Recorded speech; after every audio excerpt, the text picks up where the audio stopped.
Hello everyone! Hello my friends, and welcome back to another episode of Experience Kills, episode 14. As always, I am your host, Ben. We have with us today the hirsute Cameron, who is, as you can see there, brushing his beard, his manly growth. I'm making myself look good for the audience, you know? It's important. It's important that we do that. I like the headband as well, man. Very cool. I was about to say, you say you make yourself look good, but you've got the Naruto headband on. So... Well, something's got to cover up this. That timing is amazing. And then with us today as well is Rob, but more importantly is podcast cat Arthur has joined us on the camera. Yeah, it's fine. That is the most incredible timing. We've been talking for about half an hour and the cat has shown no interest. But as soon as we hit record for the podcast, he's like, right, well, I want to be famous.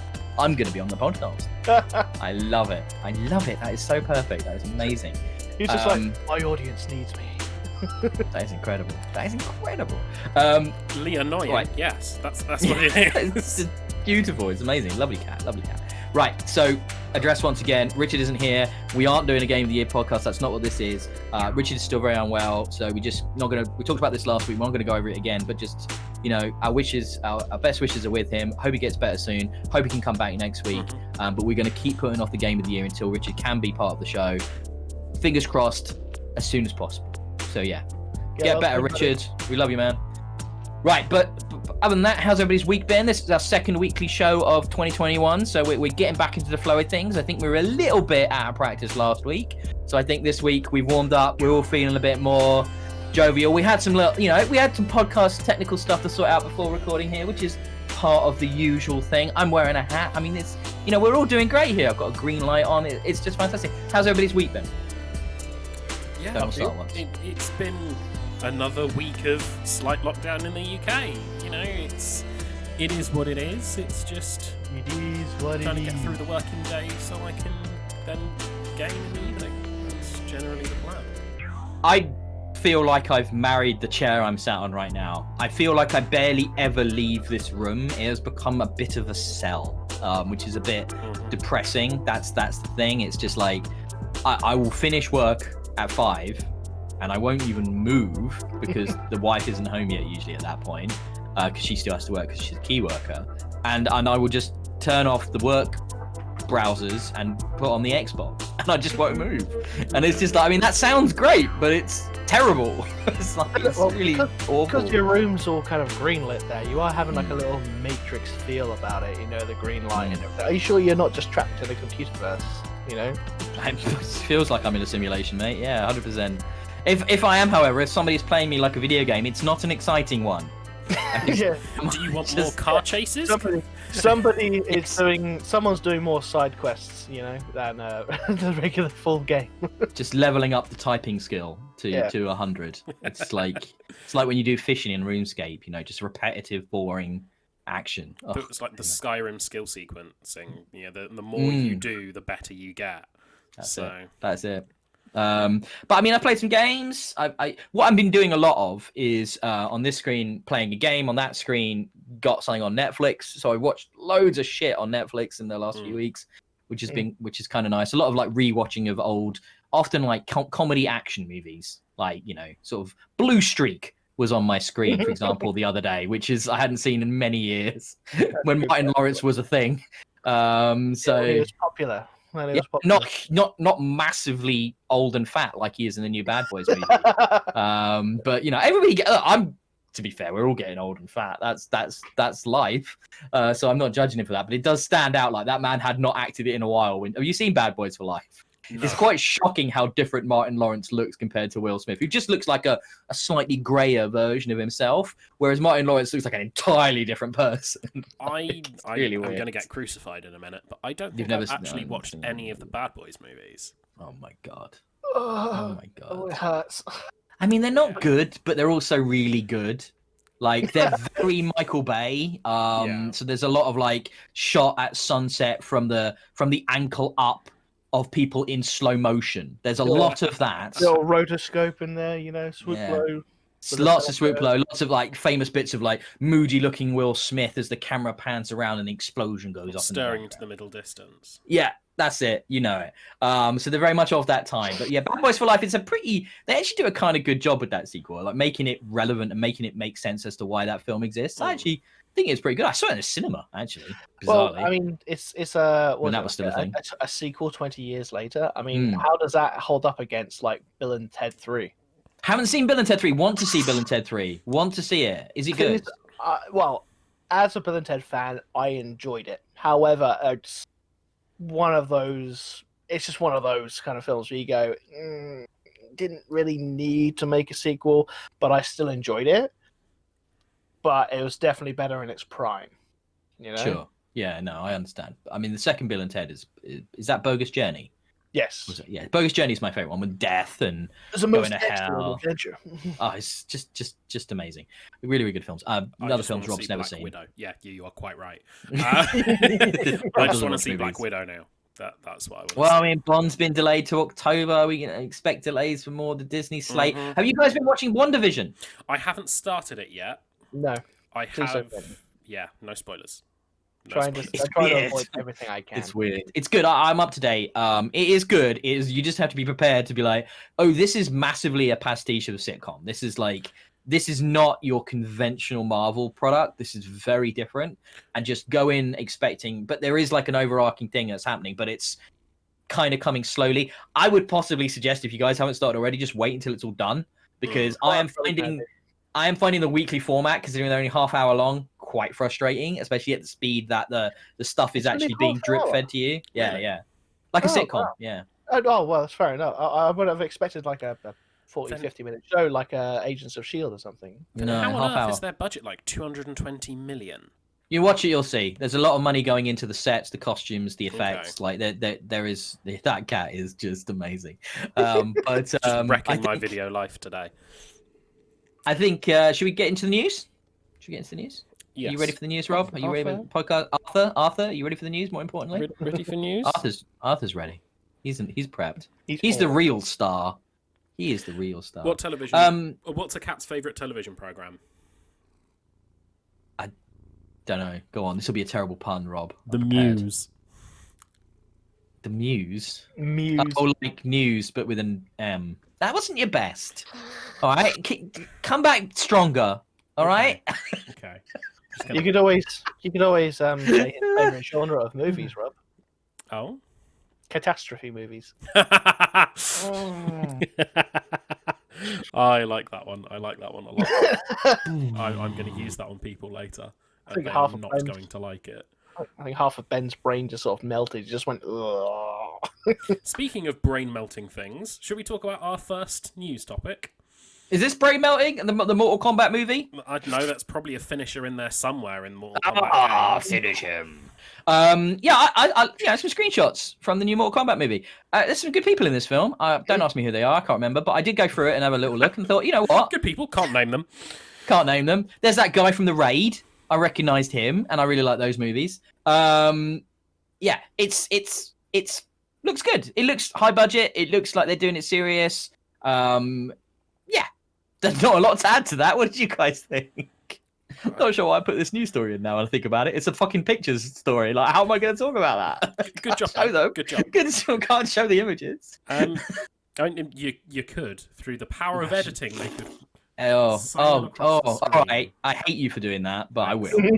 All right, I will do that. Now you said that, you bastard. Okay. I'm just going to put them over your face, though. Thanks. That's all right, mate. No worries. So yeah, what did you guys think? Do you think this is looking like it fit a bit more in keeping with the modern Mortal Kombat style games? A little bit more grounded, a little more gritty. Looks cool. Yeah, I mean, it's about time they kind of had a redo. I mean, the films that they came out before were very 90s. That first movie's awesome. That first movie's so much fun. Second film, not so much. Oh, so bad. It was really cool though, because I mean, the effects were kind of.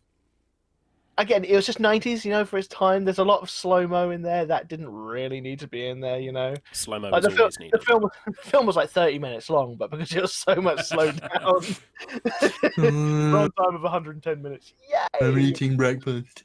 Yeah. I know what you mean. They did. I thought the effects were great because like they did stop motion animation, didn't they, for like Goro and stuff, which was quite impressive actually. If you think about how they made that all work, he was cool though. Goro was cool. Goro's badass. Yeah, very very good. But there's some good actors in there that I recognize from a couple of different films. There's a couple of guys who's been in like the Power Rangers reboot. A guy who's been in like Supergirl, who played James Olsen, who's going to play Jax, and he's a great actor. I've seen him in some other stuff. I've never seen any Supergirl. No. Oh, I think I know who you're talking about. Yeah, no, he's a really good actor. I forget what other stuff he's done, but yeah. Yeah, I mean, I can't wait for another a little kind of, hour and a half of mindless sort of action. They should be pretty good. I'm happy with that. Yeah, did you guys ever watch? Did you watch any of the live action sort of web series they did a few years back? Did you ever see any of that? The gritty Mortal Kombat stuff they did. I'm not going to watch any of it. Okay. Yeah. Mortal Kombat, I'm all right. Soul Calibur movie, I would be first in line. Sure. Yeah. Yeah, it's a lot closer to Smash Brothers, so I can understand that. Right. I don't really like Smash Brothers either. I thought you like Smash. You're not a fighting game guy. I'm not a fighting game guy. DC Universe, that's pretty good. The films were pretty good. I mean, it's like I said, about time they had a nice little reboot. Yeah, the little web series they did there, they had that little. That was great. It's like an 8-minute film they did online as well, and they've kind of grounded it in reality a little bit more in that little web series. Like Baraka, and that was like a mental surgeon, I think, who like implanted like blades in his arms instead and sharpened his teeth, filed them down. And he looked brilliant compared to like a computer animated Baraka sort of thing. This thing just looked dangerous. It was really cool. Yeah, I thought so. Should we touch on? We'll jump ahead of here and quickly touch on the other video game related movie news, which is that Uncharted has been delayed into 2022 in very unsurprising news. Let's be honest, considering the world we are in right now. So this is the one we got that first shot of Tom Holland as Nathan Drake, and we saw some pictures of Mark Wahlberg as Sully, and again looking like it could be good. And I'm of the thinking that Tom Holland would not attach himself right now to a stinker. He's on the rise. He's doing very well. His Spider-Man's taking off. He's got like indie movies coming out for your Apple Plus and stuff like that. So he's really, I think, heavily involved with the projects he chooses. And I do think this has got some potential to be a really cool movie. But yeah, delayed into 2022. Not even anything more than that really we know about at this point. I mean, the movie industry is just shit in the bed right now. It's bizarre. Like nobody really knows what's going to happen. We've got this whole situation, for example, where we just found out that Godzilla versus Kong weirdly has moved forward a couple of months because the slate is so empty that they're going to just stick that on HBO Max in March in America, and I imagine we'll get it over here pretty quick digitally as well. But I'm looking forward to seeing that, for example. But yeah, like films right now, Netflix, Amazon, and all the other instant streaming guys are just going mad. They're just trying to desperately buy up all these properties from people like Paramount and Warner Brothers, the conventional distribution methods, because cinemas don't exist right now in a lot of parts of the world. So yeah, it's especially not in the UK and the US. So, and they're the two probably major markets globally. Some would argue China, but I don't know how many people in China want to see an Uncharted movie. But yeah, we'll see in 2022 what this movie's looking like. But you guys bummed about that, or just like want to see it? I am kind of, yeah. I mean, Tom Holland looks like he looks great for the part, like a young Drake. I'm assuming this is kind of early into Drake's career, I would have thought, because Tom Holland's quite a young guy. Well, we don't know what they're doing, do we? We don't know what storyline. So no, I mean, I would assume they'd like to. Well, I'd like to think they're going to make a fresh story out of it rather than rehash, an existing game into a movie. Yeah, I would hope so, because you look at that Tomb Raider movie, which just tries to redo the Tomb Raider reboot storyline, and it's pretty disappointing, to be honest. So I'd hope they don't do that and just do the first Uncharted game, as a movie. It's cinematic enough as it is. It doesn't need to be adapted. It wasn't a great movie. It was an okay reboot film, I think, compared to the kind of cheesiness that the old Angelina Jolie kind of, Tomb Raider films were. I think the reboot was all right, but as far as the film goes, it was still kind of, You know what I mean? Yeah, it was just a bit dull, I thought. Yeah. Rob, would you like us to stop talking about films so that you can join in again? for my input on the Uncharted movie being delayed. I'm ambivalent toward it. It will come out at some point. I do watch movies. I prefer to watch good ones. Yeah, I just said that for the effect. It's good. It's good. It may be a good movie. There are some decent actors in it. Tom Holland's mostly okay. I'm not a big fanboy of Tom Holland. He's sufficient. He's sufficient. Yeah.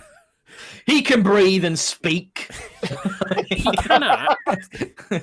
He can act. He's a perfectly fine Spider-Man, but I think the two other Spider-Men we've had did half of the role better. I think you're mad. I think they were terrible compared to Tom Holland, but anyway. Okay, fair enough. We will hash that out. If it's like I think we've had this conversation before, haven't we, Rob? Where I always thought Tobey Maguire was a good Peter Parker, but not a good Spider-Man, and then Andrew Garfield was a good Spider-Man, but not a great Peter Parker. Exactly. The oldest high school student ever. Yes. Yes. It's like, how many times did you get held back? 16 times. I'm 33 now. Yeah. Like me now. Still in high school, Cam. Yeah, fair play. But like, I don't actually work. I don't work. I think go to school. I think for the Spider-Man the MCU wanted, Tom Holland is pretty much perfect. He does Peter Parker and Spider-Man at that point in his life really well. And he's not trying to be older, and he's convincingly younger, and he looks the part. I don't actually think Maguire or Garfield ever looked. If you watch those movies, they don't look like high school students. They just don't. They look the age they are, which is in the 20s, and it's just weird. But that's because back then, that's how movies were made. All high school kids were always in their 20s because it's hard to shoot with younger people. Obviously, Holland isn't 15, but he's a lot closer to it than those actors were. He's got a baby face, so it does help. And he's a good British actor. You know, people forget obviously Garfield's a British actor as well. I mean, I used to work with someone who knew Tom Holland. Apparently, he's a prat.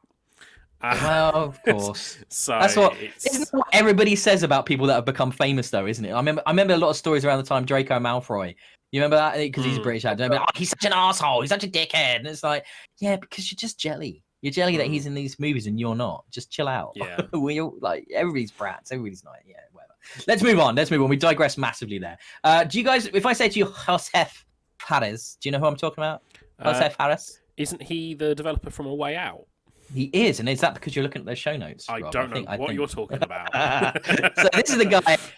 This is the guy on the Video Game Awards. Kind of came to prominence a few years back on the Game Awards because he basically, when in an interview with Jeff Keighley live on this production, they had him interviewed, and he just started going, "Yeah, Game Awards so much better than those stupid fucking Oscars." And he's all like Spanish or Italian or whatever, and like passionate, and he's just like he'll say what's on his mind, and he's cool, and he made one. He's made a couple of games and they're both okay. But I guess like what people know him for is that bit on the Game Awards where he was just like, yeah, fuck the Oscars. This is the real deal. Fuck them. Just like he didn't care. And now he's come out and done that with the Xbox Series X name. It's like fucking confusing, man. It doesn't make any fucking sense. Why couldn't they have named it something fucking cool or something fucking cooler than fucking... And yeah, that's the video. I mean, like, can you tell a lot of news this week? Well, funny. He kind of has hit the nail on the head. I've always thought it's a bad name. I've heard that as well. And gone like, Series what? Why can't you just call it the Xbox 2 or something? Xbox have a knack for creating wonderful project names, but terrible product names. This goes back to the Kinect. Project Natal was a much cooler name than the Xbox Kinect. And same, we had Project Scarlet, as I manoeuvre around my cat's backside. There we go. We had Project Scarlet, which I think was the Xbox One X. Project, One X. Yes, you are right. Yes, sorry, it took me a minute to remember. You are right. Yeah, well done. Bye, cat. The cat is now sitting in the doorway. Wonderful. He'll be back. He will definitely. So yeah, Project Scarlet was, and the Xbox Scarlet would sound much better than the Xbox One X, the On X. You know, it's. I mean, do you want me to talk? I mean, I could talk about why. I mean, I think you probably all know why. I mean, it's the fact that as video, because video game inside knowledge people like us who follow all this really closely. Yeah, I agree, but they're not trying to sell it just to us. And it's like, so they've got to think about that, like you said, that kind of global branding and how it plays in China and how it plays in Japan and how it plays in Europe and America and UK. And it's like, for that to work, it needs to have some kind of homogenized vibe to it. But even then, I mean, having the Series X after you had the One X and the Series S after you still actually on the market, the One S. And it's just like, that is confusing. Yeah. And I'm not sure why they've gone in. Well, I think it's the iPhone route, isn't it? And it's the problem is PlayStation they're already winning because they've got that branding, which is the 1, 2, 3, 4, 5. Exactly. So they can't do that. They can't do that. So they had to do something else. And famously, why they called the 360 the 360 was so it sounded bigger and more important than the PlayStation 2. And that's why they called it 360. I mean, that's literally why they did it. So it's like they're kind of stuck. I'm not sure anything's going to work perfectly, but you could have differentiated it better. There's no doubt. Maybe it's 360 because they're going around in bloody circles. Do you remember everybody wanted the One X originally to be, the One to be the 720? Yeah. It's just like, that's the dumbest shit are you fucking kidding? You think that's a good idea? Like, that is terrible idea. Just like the naming of the Xbox 360, because it wasn't even round. If it had been a circular games console, I would have been fine with the Xbox 360 being a thing. 360-degree entertainment solution. Rob, then make it round. Like a fucking round. How much money? I mean, can you imagine trying to produce that electronics? Like, how expensive that would be? Your custom boards, your custom GPU, everything that's going to fit into a round console. Hey, it's a memorable shape for a memorable device. Look at the GameCube. Exactly. But it's square. That's still physically possible. If you make it round, a sphere, you're gonna. Oh no. I mean, how do you put it anywhere? Like, look at the stress people are getting with the PS5's design. How would you put a fucking round console anywhere in your unit? Jesus Christ, what a nightmare. That's what we need the game sphere. So shall we move on to what is quickly now turning into a weekly segment of how did CD Projekt Red mess up and what new developments there are? So, I believe it was Jason Schreier who did a report on Bloomberg. I think that's correct. The problem is Bloomberg is behind a paywall. So to actually read the full report, you have to pay, which most people are not going to do. And therefore, I certainly didn't do. And then the best bit is it's just reposted by like all the other outlets like Eurogamer, Kotaku, IGN. And like, so someone there has bought a sub and has then read the article and then regurgitated the key points into their own interpretation, which is what I've got here is the Eurogamer if you want to check the show notes. However, I usually like to source direct, but I'm not going to do that behind something that's behind a paywall, which is just a bit annoying. But no, Schreier, I think can you check for me that it's come from Schreier and Bloomberg? Yeah. Yes. Looking, it has, yeah? Yes. He's really good. I really like him as a journalist, so I have no trouble believing in the veracity of his reporting. He's normally very, very good. He's written books and stuff with lots of insider connections, lots of knowledge, been in the industry a long time. But basically they've said, yeah, a lot of this shit was smoke and mirrors. The demo we saw at E3 was complete bullshit. They only really started development on the game in 2016, I believe. Is that what it said? I want to say in the article. And it's like, so the game, because they had stuff, it was third person, and they scrapped it all, and they started again in 2016. And it's like that actually indicates, I think, a lot more veracity around the product we finally got. It certainly does not feel like a game that's had smooth sailing over the development of 6 or 7 years. It feels much more like things came together incredibly hot, incredibly late. Lots of features were cut. There's talk of how they had plans for a much more in-depth police system that basically got cut out. And what you have instead is this kind of like GTA Lite version of like a star rating as you get the cops interested in you, and it's completely pointless in the game. You can get rid of the cops so easily that they may as well not be there. So I think the biggest thing is one of the quotes that Bloomberg has said. Developers said they felt like the demo was a waste of months that should have gone toward making the game. Yeah, but developers always say that, and it's one of those things is that if you want to show something at E3, then you have to make something to show at E3. And I mean, unfortunately, there is a production and, exec decision that needs to go into that. And it's important to market and to show what the project is, and the developer. If you speak to any developer that's put anything out at E3, they will say exactly that, because they'd rather be working on the finished product. And that's absolutely fine, and that makes sense. But I don't think that particularly has a huge impact on the game. However, the fact that the whole thing was scrapped and started again, that's a thing. That definitely is a thing. And it's like, wow, that's drastically going to affect things. That just says to you, because a lot of people were expecting this masterpiece that's been worked on for the best part of a decade to come out and be impeccable, and instead you got this game that's been kind of, it's not been rushed, because you're still talking about like 4 years of development, which is pretty standard for AAA. However, it's nowhere near the scope. And you've only got to look at the features that were hinted at throughout the trailers. Wall running, not present. The ability to hang on like mantis blades up on the wall and then like pounce on prey and stuff, not present. All the customization options that you're going to be able to do, like cybernetic implants, and not present. Modders are actually currently putting this stuff into the PC version of the game. These things, they're just not there. All this intricate layers of gangs around the city and how they were going to interact with each other and how you're going to work with them, not present. They're just quest givers. It's like there's so much that you can look at in those trailers of what sort of the prospects, the ideas that they had, and it just didn't materialize. Oh, the whole mass transit system, like the idea of like riding on the trains and stuff, what was in loads of the demos and the videos, like you're getting on the monorail and going to different places around the city. You can't ride on the trains. You don't even see them. Like they're not really even there. There's no stations, nothing, none of it's present. And it's just like there's so much that you could argue they're little things, but I think it speaks to the fact that the scope of the game had to be massively reduced. Yeah. There's little things, but they amount to one huge problem. All these things would add to the veracity of the setting, don't they? They add to the immersion of the experience, and frankly, so much of it's been cut out. It's quite upsetting in a way, because there was so much potential here for this game to be incredible. I have still, however, put 40+ hours into this game and have yet to beat it, and I'm still really enjoying it. But I'm enjoying it for what it is rather than what it could have been. And I think that there is a lot of missed opportunity here with this game, and it should have stayed in the oven another year. Like it really should have done.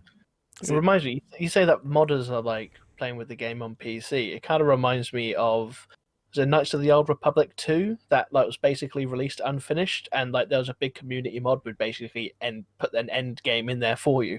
Which like whole locations. That there was a whole location in KOTOR 2 which was like 3/4 done, if not more, and it was on the disc. It was just on the install, but you couldn't go to that location. So there were the people that unpacked it, they kind of finished it, and now, for example, if you go on GOG.com and buy it, it's all kind of officially included now. So it's like they've accepted that this has been done for them, sort of thing, and it's been polished up and is actually really good game now.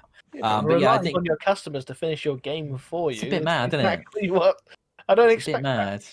Yeah, and it's like right now the modding scene on PC is like really doing their best to try and bring back some of that promise and polish that's lacking from the game. If a game requires mods, it's not a good game. I don't think it requires mods, but I mean, like I said, I have enjoyed what's there. Yes, but Skyrim doesn't require mods, but it makes it damn fun. If it's to have features that the game was supposed to ship with, that was part of the promo material and marketing material, that should not be a thing. But this is a bigger debate. It's like, I have followed E3s and game shows for 15 years and or whatever, and there's never been one where there hasn't been something promised or advertised for a game that then hasn't happened. There's always happens, because you have your design doc, you shoot for the moon, and then to get the game out the door, stuff has to get cut, especially for ambitious projects. That happens continuously. But the question is what we've seen with Cyberpunk, is this even more egregious than usual? And I think perhaps it is. And I think they were overly ambitious. It sounds to me like it's a classic case of a lack of editorial control. That's what I would say with like a book or something, when you look at like the Game of Thrones ones that still hasn't come out because the guy has his editors are afraid to tell him to finish the fucking thing and put it out. So what you've got here is the developer, the publisher and developer, who are the same person, so indulgent that they, nobody was there to just say, you need to get this done. You need to do this or not do this. And we need to then make this a finished project. And instead, we got this financial impetus to release the game because it was getting to the point where they needed money to come back for the project because it's cost them 8 years of development, millions and millions of dollars or pounds. And yeah, you end up shipping a train wreck. I would certainly like more information about games with significant features cut after an E3 showcase. Oh, there's loads. There's absolutely loads of them. Look into myself. Yeah, no, do. It's fascinating. Yeah. Because from the E3 showcases that I've seen of various games that I've played, most of the features the features I'm interested in at least, stay in the game. I mean, you've only got to look at like NMS as another example of this, No Man's Sky. I was going to not bring up No Man's Sky because, obvious, they are the biggest comparison point for Cyberpunk at the moment because of their troubled history and dev period, but they've turned it round into an absolutely stonkingly amazing game. And I think Cyberpunk will do the same. Yeah, no, I'm pretty sure they will because they know they've got to. Because if they don't, they're done. They will never have the faith of the consumer again. And we do talk about this so much. It comes up every week, doesn't it? This, but it's like I think segment. it is fascinating. And I think. They will do that. It is inevitable that they will do that. But it's common, but it's not always as egregious as this. And the thing is, the reason you're not as aware of it, I suspect, Rob, is because with those games, where one little thing, one little idea didn't quite make it, the game hasn't come out with this much attention and this much of an issue. That's why true. It's not as obvious, but there'll often be you'll have a pre-rendered demo or a vertical slice, from early in development, and then bunch of little things won't make it into the final game. Like, oh, I could have sworn that they said they were going to be able to sprint, or I could have sworn that the locomotion in the game was going to be more freeform, or it looked like they implied that was going to be this type of weapon in the game, or something like that, and then it just didn't make it in. This is something I think I'm going to need to do some research on outside of the podcast, we have time. We could do this. We could do it as a topic. It would be interesting to look back at all of this. I wonder if there's only one place it's kind of been contained, though. It's going to be hard to kind of get all of that information together into one place. But it certainly happens more than a lot of people realize. Yeah, because developers, it's good, isn't it, to have ambition? You should want to achieve these lofty ideas and goals. But the reality is sometimes, technically might not be possible, or you play test it a bunch, and you know what? It's not fucking fun. So let's get rid of it. That comes up quite a bit, where the idea is great, and then they play test. And it's like it's kind of breaking the game. This is not good. Shall we move on? Yes, I think it's interesting though. Let's do that. Let's look into that. I like that idea. Okay. Let's move on to CD Projekt Red again. No. Well, yeah, there was 2 stories, wasn't there? But the other story was it's kind of a non-thing. They're going to strongly fight the myriads of lawsuits that have been levied against them for basically lying is the lawsuit. Is that you promise one thing and then not deliver it. Misrepresentation of goods, which I would agree. Yeah, to a point. I think the difficulty there is going to be the legal wording, which we can't talk to. Oh, but we don't. We have no idea what their contractual languages that's given to their investors, and what promises are made, and how it's legally binding, and the repercussions, and the same thing with the government in Poland and all of that stuff. So I'll be curious to see how it develops. I hope they can just be like, by the time it all rolls around to proper court stuff, they can just be like, oh no, it's fixed now. Don't worry about it. It's all good. And then that's what they're probably trying to do, isn't it? It's like, well, they've said. I remember I saw a timeline that we're not going to be getting stuff till the end of 2021. Yeah, we saw that last week. Okay, the lawsuits are in 2022. Well, anyway. Yeah, Game Pass, that is. Yeah, Game Pass. Why don't you tell us about Game Pass, Ben? Well, let's wrap this all into this other story as well that broke kind of over the last 24 hours as well. We'll talk about that together in connection to this, which is fascinating how that all went down. But we'll talk about Game Pass quickly, which is the best deal in gaming, as most outlets would argue. Though I've seen some counterpoint to that recently over Christmas, where people are feeling a bit like, It's being pushed perhaps a little too hard, but that will connect to the next story. But basically, we've got some cool games coming out this month. The Medium is coming, the Yakuza Remaster collection, which is really cool. It's going to be included into Game Pass and a bunch of other stuff. It's just a nice little story. There's always, every month they bring out a bunch of new games that go into Game Pass now on console, PC, and streaming options. Not all of them across all three. It does depend on the platform and the game and the deal they do. However, yeah, I mean, the Yakuza Remaster collection is really interesting to me. I'm getting into those games. I've just started the weird one that's came out last year, which is this. Oh, what's it called? Yakuza something Dragon? I can't remember. It's the one where it's actually different and it's turn-based and more like a JRPG in the combat systems, but it's absolutely bonkers so far. But it's not part of the mainstream franchise. But Yakuza's really taken off in the last couple of years. This is this kind of obscure, kind of Japanese triad-y kind of crime open world sim that was a PlayStation exclusive for the longest time, and now it's started to come out on other platforms, and it's really getting a bigger audience. They used to be very under the radar, but we got all these remasters coming out and remakes, and then this new game as well. And they're a really cool series. I think they're well worth digging into. I know Richard's been playing this new one as well, and he's the one that's put it on the GOTY list. But I'm playing it as well to talk about it, and it is just bizarre and weird and brilliant. So I do recommend checking that out. And then The Medium, which is the new horror split across two worlds game. Is it Blooper Team? I want to say it's Blooper Team. I might be wrong. Because generally I don't play these games because they're really scary. They're the guys that made the Amnesia games, and it's just like, nah, bruv. And I watched the trailer for The Medium. I was like, oh, this is gonna shit you up.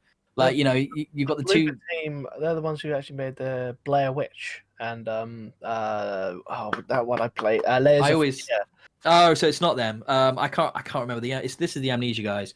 But yeah, I mean, because I kind of put those two together because they're all kind of that similar style of you're basically a normal person and you're getting fucked up by scary shit, and good luck because you're gonna have to just run a lot. And it's just like nope, nobody, nope. But I might check this one out because it's on Game Pass and it's going to be optimized for the Series S and X, and it looks incredible visuals. It's got this whole instant switch between two different realities thing. So you've got like the dead world and the real world, and you can just at any time switch between the two because you're a medium. Yeah, that looks fascinating in the style of gameplay because you might be getting hunted in the demon world, but then you might have to switch to say the real world to get through a location, so you can't see what's hunting you. So it's kind of like, yeah, that sounds really fucking scary because I can imagine switching to the other world and it's right there in your face and you're like, oh god. So no, not for me, but I know Richard enjoys them, so I suspect he'll be playing it. Do you need me if it's that sort of puzzle based sort of game that is, I quite enjoy those sort of ones, so I might it's on Game Pass because check it out. It's on Game Pass, so I can actually play it. Because like I said, I've taken a step closer to getting an Xbox. Keep on stepping, baby. Keep on stepping. Keep on going towards that. Go towards the green light, as I have on in my office right now. Towards the green light. Toward the of death. So let's talk about the other story then that's connected to the Game Pass news. Oh, so in the last literally the last 24 hours, Microsoft announced a price increase for Xbox Live Gold, which would have resulted in the now only 6-month subscription, which is available. You can't get a year subscription to Xbox Live Gold anymore. They quietly sunsetted that.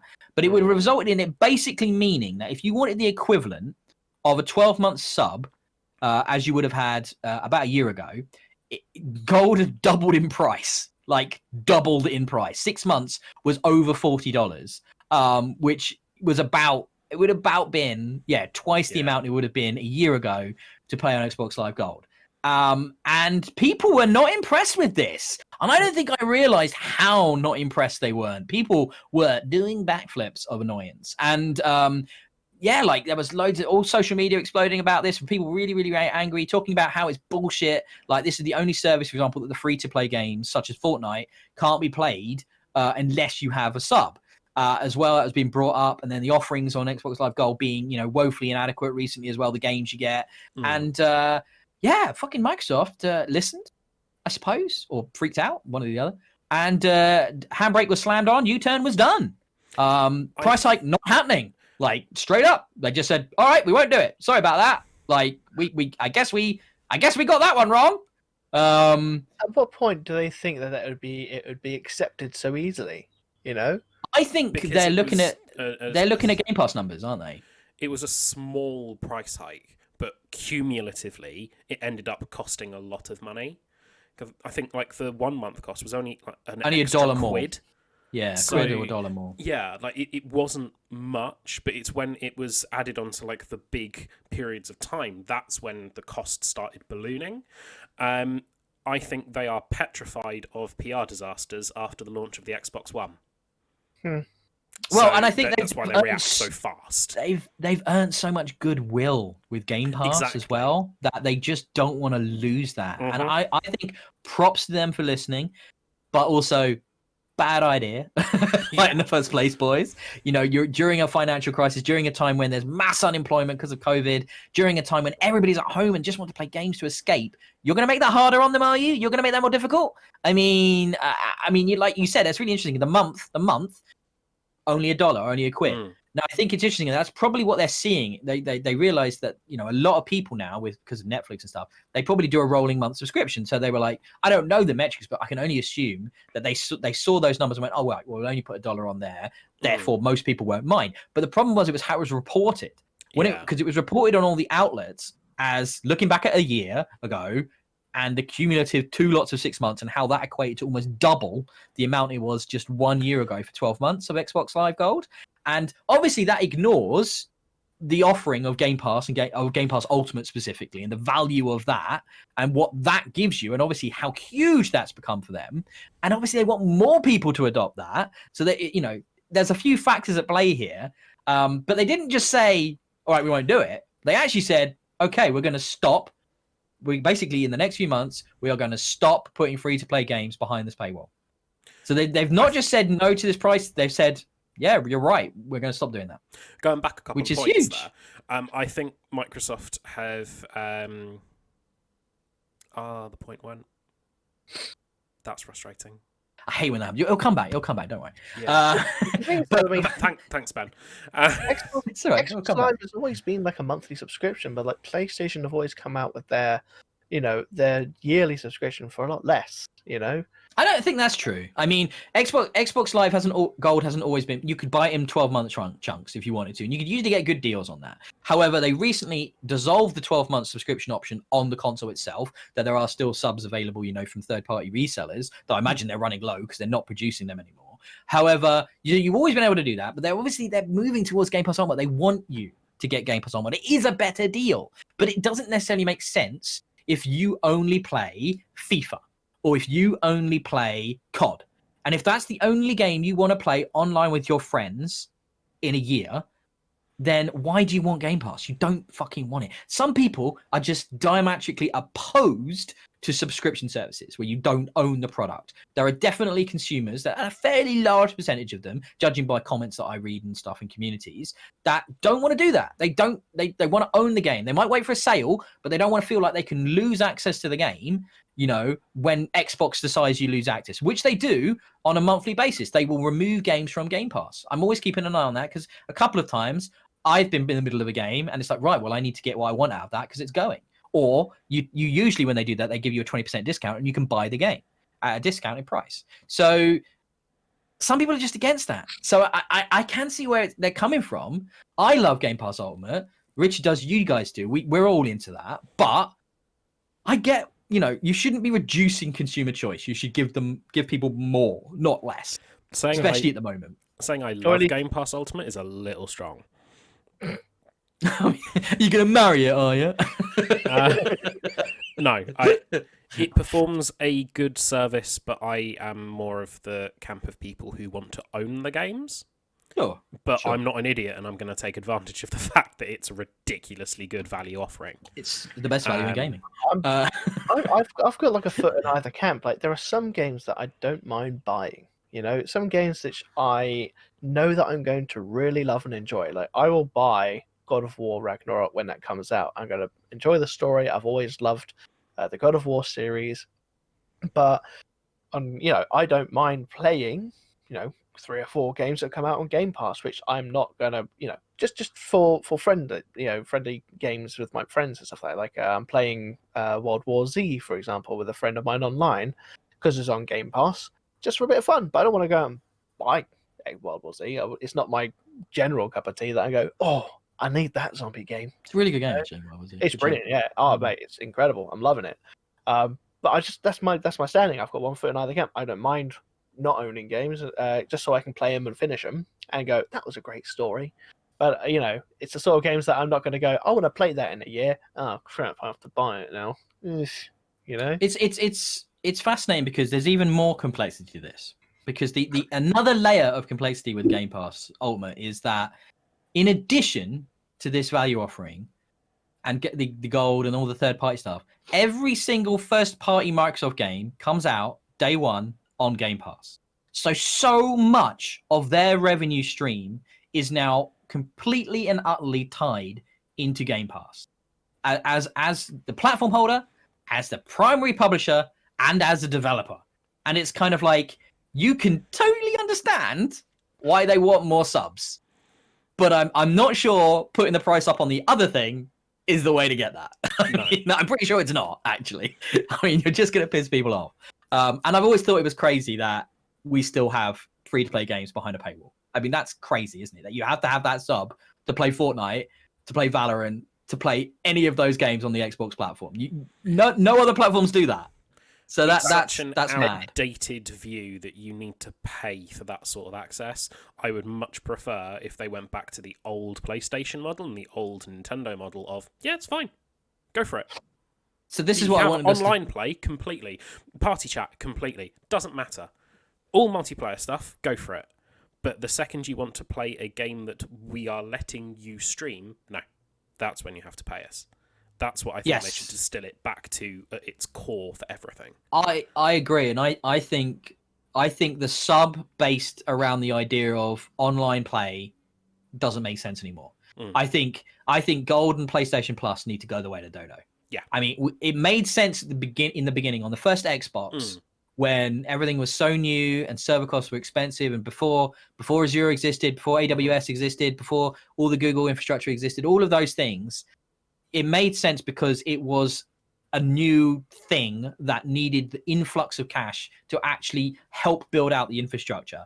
It's not that anymore. We are in the world of basically internet should be free, or it should be available. Basic human right to be. Yeah, it should be available to everyone. Yeah. And I think it's such a saturated market as well. Yeah, and I mean you've got all these other options now as well. Stadia and Luna and this one weird one Cameron brought up last week. I've already forgotten, but all these other streaming options, and it's just I've forgotten too. cool. And, go back to the previous episode because I can't remember. But basically, yeah, if you want goodwill, you make your entry level offer free. Like you give away Xbox Live, and then people will buy Game Pass Ultimate. Exactly. That's the other thing I'm thinking of. They must be looking at these numbers and going, right, Xbox Live Gold subs are dropping down. Right, so maybe we should ask for a little bit more money from these less people. That will encourage them to move over, and then we can maybe sunset Gold. And I would think that's the plan. However, just cut it off. Just make it free. Just don't worry about that. Slash the price of Ultimate by a quarter. Take 25%. Why do you need to reduce the price of Ultimate? I'm not. Because Xbox Live Gold is included within the price of Ultimate.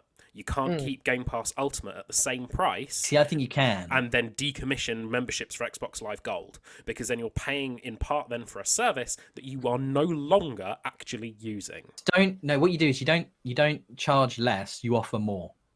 Right? So you don't charge less, you offer more. So so give them more games, make better deals with people, get more on the live, give them extra stuff. And they're already doing these things called boosts. There's these, the freebies they give away if you're an Ultimate subscriber now. Like you can perks. That's it. They call them perks, right? And you can get like subs. You got Disney Plus 30-day sub was recently on there, and all that stuff. So it's very good. You can watch WandaVision then. Wait until it's all there and then do that. Yeah. That'd be an easy way of doing it. But yeah, to give more for the price, then you don't have to reduce it. Just make it more value added, and then make it free. I just think it's mad that it's mad that this is still a thing. Xbox Live Gold and stuff. If they'd done that 3 months before the Series X had come out, they would have made an absolute killing more than they already did. Same with PlayStation Plus. I mean, like PlayStation Plus is a great service. You get 2 free games a month, which I do enjoy, and I download them no matter how good or bad they are. Yeah, I always add to library whatever the goal game is. Yeah, even though I probably never play it. The thing is, like compared to like Xbox's like Game Pass Ultimate and like the PC app and everything, their PlayStation Now service, it's running behind. It's not quite as good. If they're able to kind of improve that, and then again, if they got rid of the the Plus service and then improve their Now service, then you'd have 2 great competitors there. Yeah, I just think it's mad. Pay to play online is a very strange, outmoded concept at this point, especially when you're talking about platforms which are basically PCs. Yeah. And it's like, no, not actually, screw that. Not basically. They are PCs, right? Everything else about the experience, from the patching to the update to the DLC offerings, it's the same as a PC, right? So let's get rid of the idea that you have to pay to play multiplayer. It's bollocks. And I think, like, for example, I don't have a Plus subscription because I don't play online enough on my PlayStation to justify it, which is really annoying because sometimes I'd be like, I do want to quickly do the online of that game. Like I was playing Ghost of Tsushima, and I'd be like, it'd be really cool if I could check out that online mode that they've added in, but I'm not paying for Plus just to do that. So I'm missing out on the part there. And I think that's crazy. It doesn't fit in with their vision of interconnected games and their so-called gaming ecosystems and all of that. Locking that stuff behind paywalls just doesn't fit anymore. Even like if you buy like a whole game, like is it Destiny 2 that you still need like PlayStation Plus, for example, just to play on that? Well, that's a tricky one because Destiny 2 is now free to play. So doesn't that mean the multiplayer should be opened on on PlayStation now? I don't know. Check that. I have to check that. Not on Xbox, but it should be. They free to play games. You can generally do the multiplayer on PlayStation, so I'd be curious about that. Yeah. Has Cameron frozen, or is he just very still? Cameron has indeed frozen for me. Oh no, that's not good. Oh, he's back. He's back. Welcome back, Cam. Oh, he froze up. Yeah, I had some connectivity issues. Apologies. That's fine. Stop putting your dick in the router, mate. It's not. I know it feels good, but it doesn't help with the internet. Here we go. I know. I should be able to fuck it. I try and keep this podcast at a relatively high brow of maturity, and I have to deal with these clowns. Anyway, a couple of last little news stories before we move on. Just 2 little things here. One is just a personal one, really, more than anything. But the other one was game. So the last week, PlayStation 5s have sort of been available in the UK, kind of. People, on my Twitch stream, I've got friends who are desperately trying to get hold of one, right? And they've kind of been in and out, in Argos and Very and Game. And like the best bit, I was on Amazon where there's so few show up that the people don't even advertise, how there are like deal Twitters and stuff. They don't even advertise they're on Amazon because they literally sell out before anybody even has a chance to write the tweet. To write the tweet, exactly. So bots are back in force. The scammers are out there as well. The horrible sort of scumbags that are taking advantage of this demand. And supposedly Game got really hit hard with this. And some scammer groups are saying, they got like 2,000 PlayStations off of them. But Game are claiming though that that's not the case. They've got measures in place to prevent this from happening, mostly because I've noticed the thing that a lot of these places are doing, and the reason I'm not going to them, and I'm only going to get one from Amazon if I can, is that I don't want a fucking bundle. Like, I don't want to bundle with Cyberpunk. I don't want to bundle with Miles Morales, Cyberpunk, and 3 controllers, which is the only way I can bloody buy the PlayStation. I'm going to have to spend £600 more just to get it. You're basically scalping me. Fuck off. Yes, you do. You want all of that. Yes, you do. You do. You want all of that.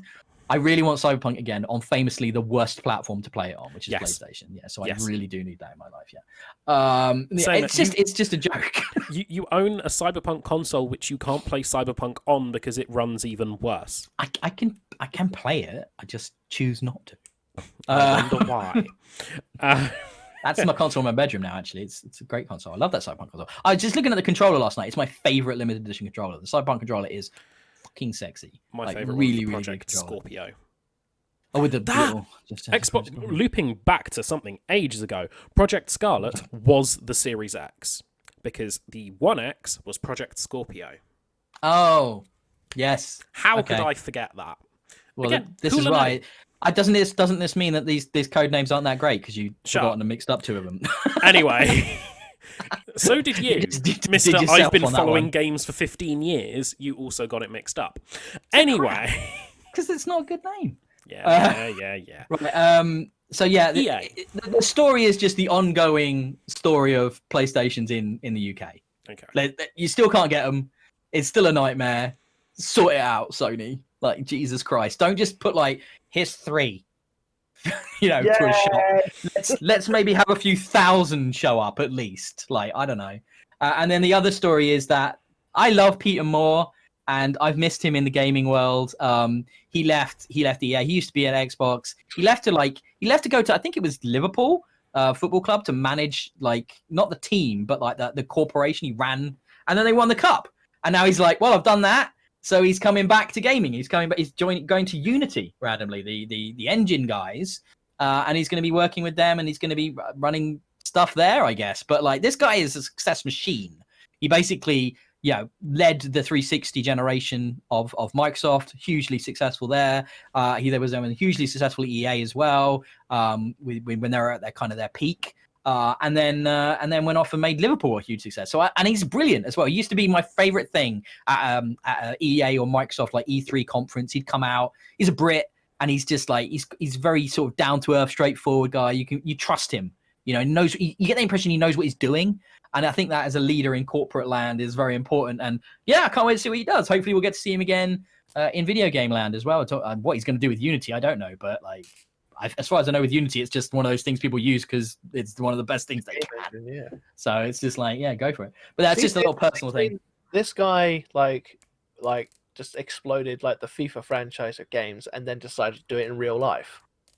Well, he was massive. I mean, he was a huge. Too much. It was like, he loves to be real. I want to say it was Liverpool. Pretty much, I can lead Liverpool to the top. Why not? I want to say it was Liverpool. He's in one of the boxes at the top of the stadium, pushing that guy over there, and it's like kick. The really upsetting thing is here for a podcast from the UK. No one on this podcast knows anything about football. Even if Richard was here, he also doesn't know anything about football. I want to say it was Liverpool. I'm pretty sure they won the thing. They won the thing for the thing, didn't they? I'm sure they won the thing for the thing. And I'm pretty sure that's Peter Moore as well. It'd be hilarious if I was completely wrong about all of this. But anyway, I like him. But there you go. Considering it's your personal thing that you added to the news as your personal note, and you got it all wrong. Checking, not something I do that often. So I'll just believe whatever I say, and I suggest you do too. No. Trust in Ben. Trust in experience kills. We know what we're talking about. Should we move on to our topic?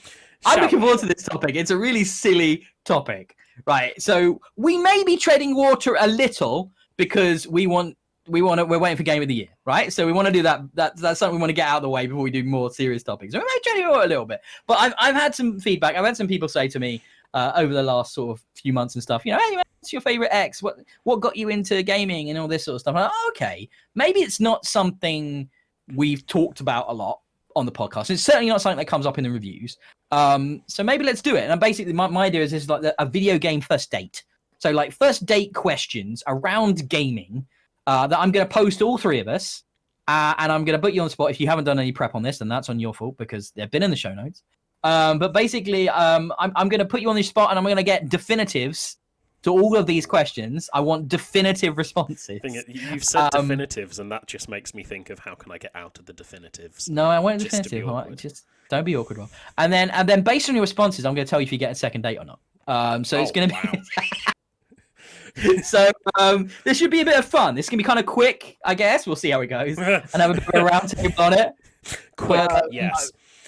Well, I don't kiss on the first date, just FYI. So. You might want to kiss though at the end of this, depending on how you feel, Cameron. We'll see how it goes. I'm gonna get my chapstick. Right, so that was really upsetting. So I'll go first, and I'll ask one of these. Jesus Christ! I'm going to go first, and I'll ask one question, and we'll all answer it. We'll go around the table, have a chat, and then one of you guys ask one of the questions, and then we'll do that. Make sense? Good format. Should be silly. Yeah. Well, I'm going to start with what got you into games, Cameron? What got you into gaming? Usually, it's just the crushing reality of reality itself. An existential 6-year-old, if ever I met one. Just sit there all nihilistic and like, oh, life, things, philosophy. What is humanity? I used to read a lot as a kid. No, you didn't. You can't read. Shut up. I can read at the 4th grade level. No, I mean, I used to read a lot of fantasy. Yeah, no, yeah. Yeah. That's why I put subtitles on all my games. But no, I used to read a lot as a kid, and a lot of fantasy books and fantasy films and stuff growing up. And it just sort of segued into fantasy games, and fantasy characters and these new worlds and stuff like that. It was just like a very easy segue into it. And I'm in a family of 6. I've got 2 older brothers and a little sister, and we only had like one console in the whole house, really. And so we'd all have a game and we'd all play together and kind of indulge in this fantasy world. So yeah, that's nice. Yeah, you've talked about your whole kind of when you've been played point and click adventures all together, which I think is really adorable and sweet, and yeah, that's a really nice sort of family experience, isn't it? That's really cool. Yeah. Rob, what are you, Rob? I was bought a Game Boy Color. I enjoyed playing the Game Boy Color. Your parents just wanted shot of you. They wanted you distracted. Stop annoying them. Go play your video games. No, my dad bought one for me. He bought me Pokemon Yellow, Pokemon Gold.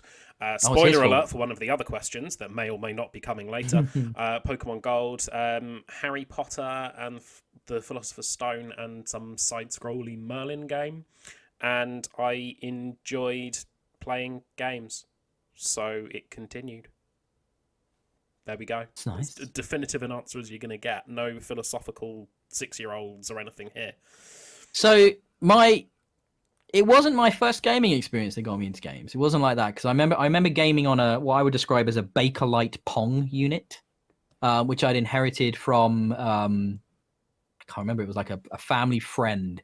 We were like, and this was like a little brown box, and I'm talking like original home Pong. So this was just a game. This was just a unit that played Pong, and it was like a brown thing, and it had like the slidey paddle controller, and that was it. That was all it was. That's all it did. And that's definitely not what got me into gaming. I remember going out there and going, yeah, all right, this is shit. I'll go play some football. So this is lame. And I remember then we got burgled. We got burgled not long after that. And it got stolen. Yeah, it got stolen. As well as the best bit about this burglary, I'll never forget this. We had our video collection up on the wall in shelves, right? VHS tapes. And they didn't take all of them. They went through and took select films out of the shelves. Like they were like, oh, I don't want no Santa Claus the movie. Got that one. Oh, need that. They were shopping. They were shopping. Yeah. Oh, I finished my collection. So weird, man. Such weird burglars. Like, did you live in a blockbuster? I'd be such a petty burglar as well. If he only took like the middle of like trilogy film. Oh my god! Empire Strikes Back. He took the 2 towers, so you're only left. When you see shit like that, though, it's like you're going to yourself. Now looking back on it, it's like, well, clearly he wasn't stealing to sell this on. Doing it like these are for his collection. Yeah. Like because like there's with his feet up. This is so weird. Enjoying my videos, like you fucking. Hell that kid. But no, I'll never forget that. But anyway, that wasn't what got me into it. I guess for me, it was my first PC. The first PC that was bought for the family. I discovered 2 things with that, which was gaming and porn, and I never looked back. in that order, or probably not in that order. No, probably not. So that, and then around the same time as SNES came in and stuff like that. But I was never a big Nintendo guy. I was much more of a PC gamer, and that was what got me into gaming. Yes. Rob's annoyed at me because I'm going at. We've got like a list of questions here, and I'm not doing them in order. It's like he's going to put them in order as we go, and it's just like, no, I didn't think it was fun. Just do it whatever order you like. I've written down, do them in order. No, you do it my own way. That's the order that I have prepared answers. Rob, already on this date, you are being contentious. You are being aggressive. I'm feeling a little bit oppressed. I've got to say, mate. Oh. Jeez. Why don't you ask the next question, Rob? What's your favourite game, Ben? Yes. A definitive answer, please. Yeah, a definitive answer. Sorry, was that too aggressive? Sorry. I'm sorry. You've not even poured the wine yet. I mean, come on. Pour the wine somewhere in a minute. All right, definitive answer. Yes. Definitive answer, and because another one of these questions is favorite IP, which is like franchise or series. So definitive answer is Mass Effect 2. Oh, would you care to explain why? It's the best game of the 360 generation. It's possibly the best game of all generations. It is the perfect culmination of story, of writing, of action, of setting, and I will always love that game. It's one of the first game. No, it's the first game I ever got a 1,000 gamer score on. So multiple playthroughs, just to get everything. I adore that game. Yes, that's why. It's the best game. Definitive answer there, to be fair. Yeah, there you go. See, what about yourself? I'd probably go with Star Wars Battlefront 2, the 2005 edition. Ooh, yeah. Randomly played that. Do you remember, Rob? We played some of that recently. Yeah, it's just before Christmas, Rob. I don't know if you remember. There was some Battlefront action randomly going on, and that was pretty cool. I remember playing that recently. That was good. It's a good game. It's just one of like my few games that I remember having, and this was back on PlayStation 2, I believe it was when it first came out. Original Xbox. Yeah. For me, I didn't have an Xbox at the time, but it was fun to play around with the space battles, and having like a all hero versus like villain like fight, which was really cool. And it's one of the things where I because it was all split screen back then for me, and I didn't have online at that point. Me and a friend of mine were only about 12, I think, around that sort of age.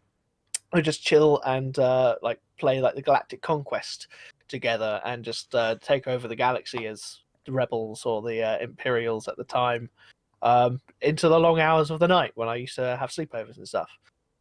It's random. You've gone for. I'm surprised you've gone for like a licensed kind of, not original game. A sequel as well. I mean, mine was a sequel, but original. You know what I mean? Yours is a licensed Star Wars game.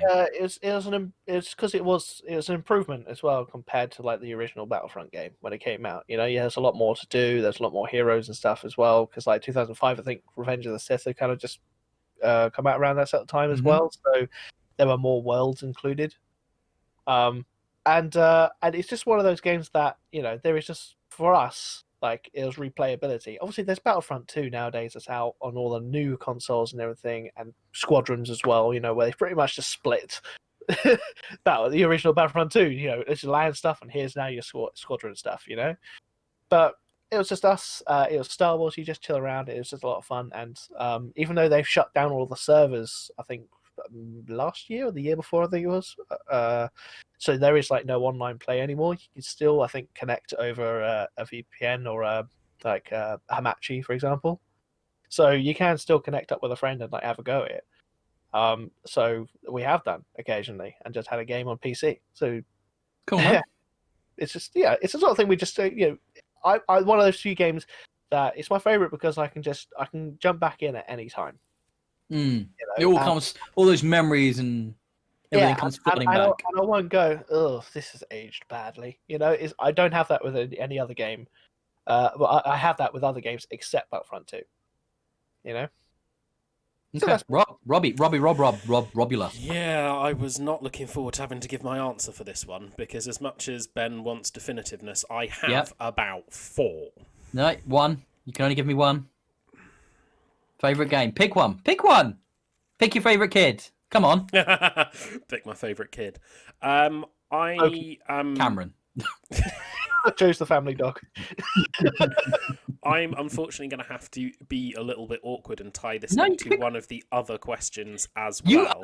I'm not allowing it. Just pick one game, Rob. Pick one. Then my answer is going to be the same for 2 questions. Suck it up and deal with it. That's fine, but just pick one game. Pokemon Gold. Okay. Nice. So this was like your first game as well? It was my first game. I played Gold before I played Yellow. I'll pretend I understand the significance. Yellow came first. In chronology, Yellow came out first, but I played Pokemon Gold first. Yellow is the one where you had Pikachu following you around. which was cool as Yes, fuck. so cool. I Gold. I poured so many hours into Pokemon Gold.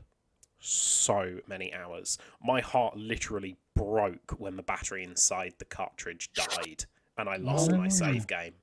I had that from pretty much when it came out through. I don't think when I was that age I ever even got past the 7th city. So I never even finished it then. It took me years to get through like the ice cavern like slidey puzzle. Okay. Yeah, it just blocked me, and then I got through one day on sheer fluke and almost like broke the Game Boy in excitement and happiness. Have you since like downloaded an emulator and given it another I go? have Pokemon Heart Gold on my DS. I have a cartridge of Pokemon Gold in a drawer over there that I rebought at Comic-Con because Frame it. Yeah. If it was stickered with the trademark sticker, I would. But yeah, it got me where I am today. Without Pokemon Gold, I would not be sat on this podcast. So I thought, well, you'd be dead. No, Pokemon saved my life. I would be fit and active and going. I'd be fit and active and going outside instead of staying inside all day and staring at pixels. God forbid. I don't want that. Nobody wants that. Tan anyway. So that's going to also be that's your first game, and I'm guessing Pokemon is also your favorite franchise and IP. No. Oh, skipping ahead. Cam, do you want to do the next question? Spoilers. Yeah. So I'm going to ask Ben, what's your favorite IP? Thank you, Cameron. I'm not going to do it in order, just so you know, Rob. I know you're not. Favorite IP. It's got to be, hasn't it? I mean, I've got him up here. I've got him over here. I've got him another one over there. Iron Man. No, it's Master Chef, Master Chief. It's Halo, baby. Gordon Ramsay. Yeah, Halo has to be my favorite IP. Yes, connected to my favorite console, connected to the gaming experience that really solidified me as a gamer, which is Halo. So Halo is the one. Will always be the number one, probably, regardless of subsequent releases. But back to that original trilogy. That's my faves, baby. No doubt about it. Robert? Ben will probably be able to predict mine. When I've said Pokemon isn't my favourite IP, what do you think I'm going to say for my favourite IP? I'll give you Magic a the guess. Gathering. That's not a video game IP. I mean, but there are plenty of video games now. But yeah, okay. I don't know, man. I know you were a big Pokemon guy. What's the other one? Oh, you WoW? No, not WoW. I don't know. I've forgotten. Destiny. Really? Come on. I know you love Destiny, but I'm kind of surprised that's your favorite IP. That was in one of my 4 favorite games. Destiny. Yeah, how the IP has been created, the design of it, the world that they've made, all of that. It is just brilliant. I can't get enough of it. I have so much Destiny merch that I want more. I bought the bag special edition of Destiny 2 for no other reason than it was cool and it was Destiny. It fits so much. All of that sort of stuff. I just cannot get enough of it. Even when they make stupid ass decisions, I still turn around and go back to them, no matter what. So it's just on another level up for me. That's interesting. I mean, I think it's by accident in a way the world they've created because they were so bad at it.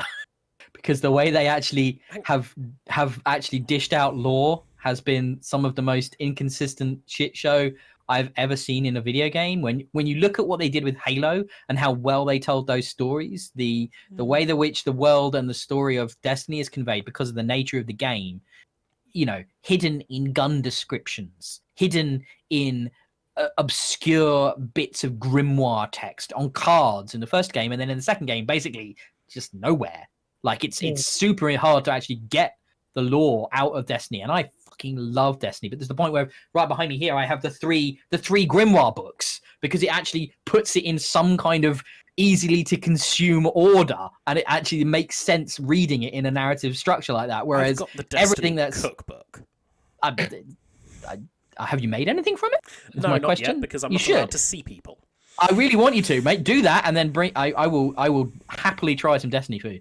But no, yeah, I love it to bits. I love the environment design and the skyboxes and all of that. But the actual kind of cohesive world isn't well made, and I think it's you almost love it more because the effort you have to put in to understand it. And as the player, and that's not good. That's bad storytelling, but. When you get into it and you do learn it and you do find out things to do like Banshee and who he fucking is, and it's like what the fuck? And those kind of reveals and stuff, it's like, but you have to work so hard to get there. Not nowadays. It's a bit better now, but it's still not great. Than Halo. It's far worse than Halo, mate. It's far worse than Halo. I'm talking about the Bungie's Halo, by the way. You do about 1, 2, and 3. You had a structured narrative focused around a central character, easy to follow. You knew what was going on, and then the world around it was fleshed out with books and stuff. But you didn't need any of that. I'm not. When you got to 4 and 5, yes, you did.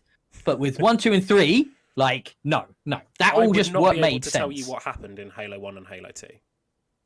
Really? It's not. I don't know what to tell you about any of them.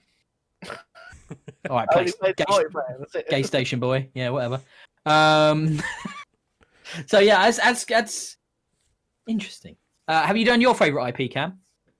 No, because you spoke for Rob. I didn't. I spoke to Rob. We had a chat. Fucking spoke for Rob. What's your favorite IP? So it's such a difficult one because I play a lot of series games. And especially because like a lot of my taste has changed growing up as well. Like, if you had asked me, 10 years ago, I'm asking you right now, definitive answer. What's your favorite IP? Stop trying to fucking woofy around it like Rob did. Who's being the aggressive one on the date again? Just give me an answer. What do you like more, red or white? Just tell me. Blue. We need to pick the wine. We've been here for fucking 90 minutes. Not quite. We're an hour and 17. Anyway, Cameron, back to you and your favourite IP. Oh, God. I would probably say Assassin's Creed. Ooh, interesting. Nice. Please do Purely, I like it. There's a lot of, you're getting late at night. I think there's a lot of the games, Rob. a lot of the games has a lot of replayability. The story I feel has been quite strong from the beginning, barring a few of the episodes of the franchise. They took that turn to the kind of RPG setting, which I wasn't keen on to start with, but now that I've kind of gone back into it, it's kind of reaffirmed my love for Assassin's Creed. Now I've gone back into Origins and really trying to get through there, and the storytelling and like the voice acting, it's always been really good. And you can't mess with Edward Kenway, on a pirate ship, just destroying everything in the Caribbean. It's so good. Yeah, it's so good. And it's made a movie out of it, which wasn't terrible. There was some great things in it. I was amazed with the fact that they actually broke a world record of like the highest free fall. I don't know if you guys actually knew that. We talked about it before. It's good. Brilliant. Yeah. So yeah, and then there's a lot of lore behind it as well. That's easier to find. It's actually quite a well told story, even though it's weird. I think, especially the Ezio trilogy and how that wraps things up with Desmond and all of that, and then you've got the kind of subsequent games. It's less focused, but I think I'm still loving it. I'll talk about that in a bit, actually, when we talk about what we've been playing and stuff. But yeah. Good choice. Really good choice. It's a very good choice. The thing I've always struggled with Assassin's Creed was the modern day stuff. That stuff I love all that. Didn't engage me in any way at all. I wanted to go through it and get back to the stabbing. Oh, you mean when you come out of the Animus sort of thing? Yeah. Not It's interested in fucking that. I want it's to be so Altair. silly. I want to be Ezio. I want to be Kenway. I want to be all the different protagonists that I cannot remember the name of. They're who I want to be playing in Assassin's Creed. I don't want to be playing some twat in a hoodie. You know? I like that a lot. Desmond. So Gravestone, actually, right? When they at the end of the trilogy, when he dies, it just says, I didn't even know he died at the end of the trilogy. So "Here lies some twat in a hoodie." Twat in a hoodie. He knew how to jump. He was pretty shit. Like, if you think about it, it got better in the last one, but for the most part, he was kind of shit. Otherwise, Assassin's Creed is right up there. It's solidly like B tier IP for me because the gameplay, the opportunities it provides is just brilliant, and how they created that in a vaguely logical, scientific-ish kind of thing was wonderful. So I completely the whole concept of accessing ancestral memories through your bloodline. Yeah. I think that's fascinatingly bonkers. Yeah. Like it's proper silly sci-fi, but at the same time gives them such amazing scope to tell these just incredible historical settings and stories. Exactly. And I love it I loved it about, especially the Ezio trilogy. I'll never forget when you'd meet, famous people from that era. And it'd be like, the other one, like in Odyssey, when you're meeting like people like Socrates and these famous Greek philosophers, famous, you must be friends with them, or enemies, like depending on if they're a bad king or something, So that would come up to as well. But I loved all that. But who doesn't want to be friends with these famous people from out previous history? Isn't that a cool fantasy? Isn't that a great like power trip? It's awesome. I think it's so good. I'd be interested to. I mean, I don't think I have anyone majorly famous in my bloodline, but I do have some interesting ancestors growing in my family. Because I have a Scottish half, and I've got another half from my mum's side. One of them was he was a pirate from around Cornwall areas during kind of early years. That's cool. One of my great grandparents married a squaw in Native American. On my dad's side, we traced somebody in my extended family traced my McFarlane family to the Battle of Bannockburn with William Wallace. Rob. Yeah, yes, Ben. Cameron's the twat in a hoodie. No. I'm done.